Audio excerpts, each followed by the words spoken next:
Yes, it's a drag race between the underdog and the captain. Toyota HiLux versus Isuzu D-Max.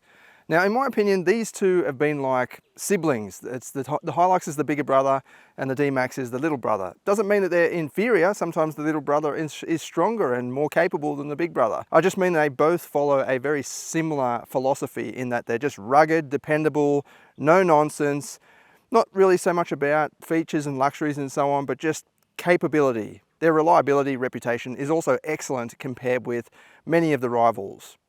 Specifically, we've got the Isuzu D-Max 2024 in X-Rider trim. So this comparison isn't completely fair because this is kind of like a mid-spec variant with black highlights, like the black door handles and so on. But it's pretty bare bones inside. It's got a vinyl floor and so on. It doesn't have power adjustable seats or leather, which can weigh the vehicle down. Whereas the HiLux is the top of the range Rogue with the 48 volt mild hybrid technology. I'm going to do a separate comparison video on the HiLux and D-Max, just on sort of like a general level, whereas this is more focused just on the drag racing. We've got a 3-litre turbo diesel 4-cylinder, 140 kilowatts, 450 newton meters, versus the new HiLux with a 2.8 litre turbo diesel 4-cylinder running mild hybrid technology.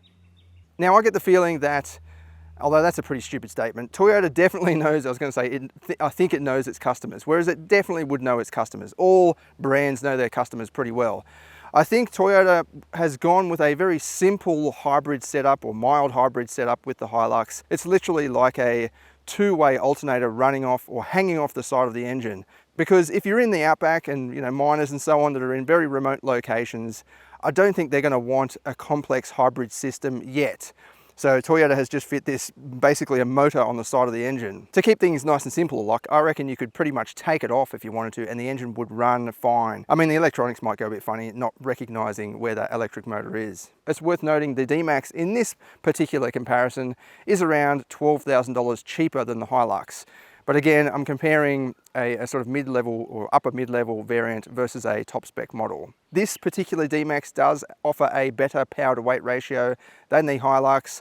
This is about 70 kilowatts per ton, while the HiLux is about 63 kilowatts per ton. So the D-Max should win this. As I said, it's not a completely fair comparison because we've got the top of the range HiLux versus the sort of mid-spec D-Max. But anyway, let's see how they go.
I achieved the best results in normal mode.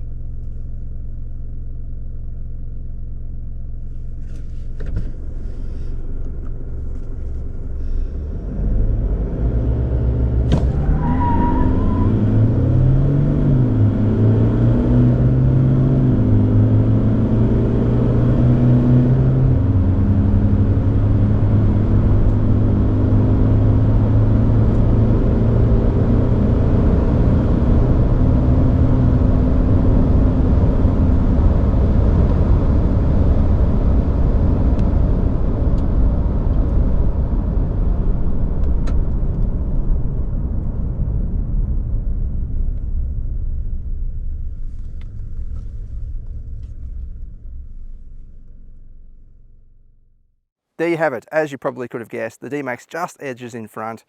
As I said, I'll do a proper comparison coming up soon, and I'll go over more of the specific details rather than just drag racing. But I do think they are very similar models to compare because they're all about no fuss, reliability and capability.